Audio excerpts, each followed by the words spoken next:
Okay, let's talk about something that isn't about getting rich, but it's way more important. It's about staying secure. We're talking about your emergency fund. It's the foundation that makes everything else in your financial life even possible. But how much do you actually need, especially in today's crazy economy? Let's figure out what that number should be for you right now. First, I want you to look at this number, 37%.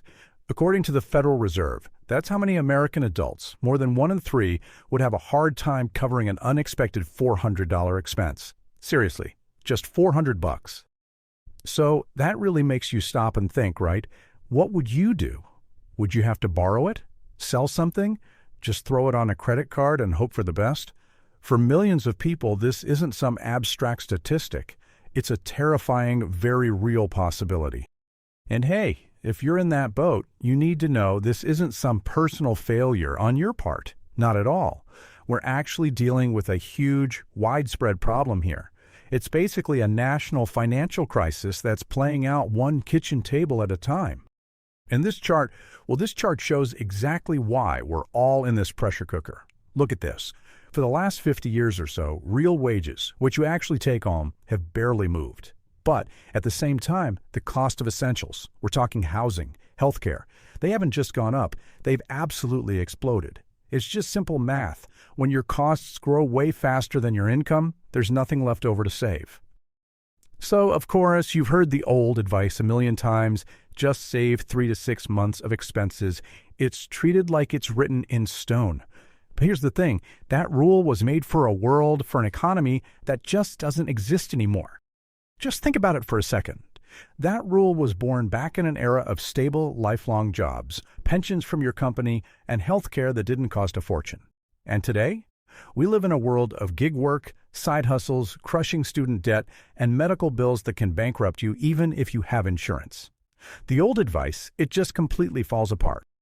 So, it's time to throw out the old rule book. We need a smarter way to do this. A way that's actually personalized to your life, your job, and your specific risks.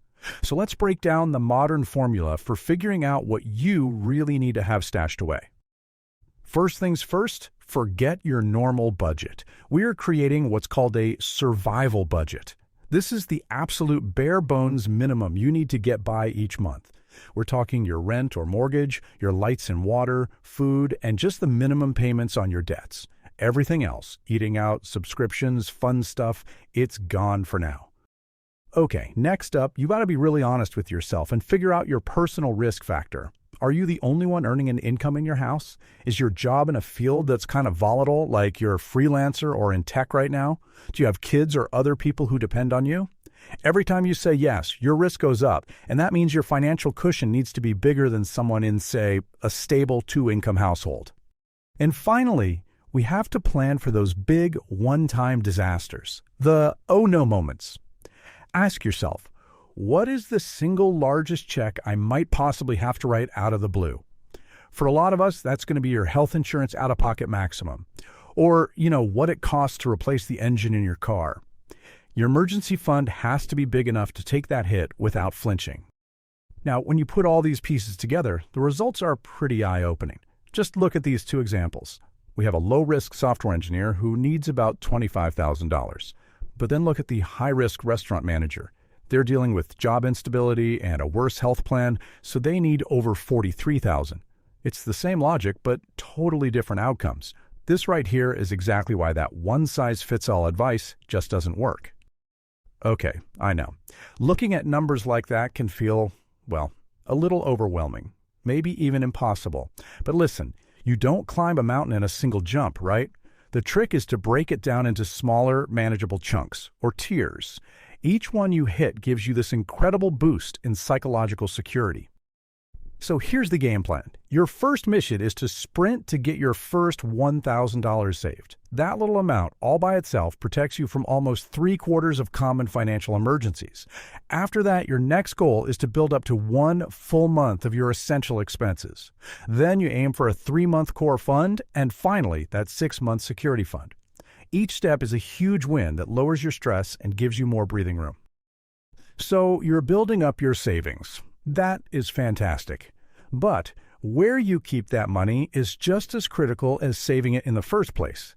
Because if your emergency fund is just sitting in a regular old savings account, earning basically nothing, I hate to tell you this, but you are actively losing money every single day. Yeah, this is the silent killer we're talking about, inflation. Even if your money is earning a tiny bit of interest, high inflation just eats away at what it can actually buy. Over time, that $30,000 you worked so hard to save just doesn't go as far as it used to. Your safe money isn't really safe at all. So what's the solution? You have to put your money somewhere it can actually keep up or even beat inflation. We're talking about things like high-yield savings accounts, money market accounts, or even short-term T-bills. Honestly, for most people, a high-yield savings account is the perfect place to start. It's FDIC insured, which means it's backed by the government up to $250,000. You can get your money out whenever you need it, and it's probably the single best move you can make for your emergency savings right now. All right, we've gone through the why, the how much, and the where. Now comes the most important part. It's time to turn all this knowledge into action.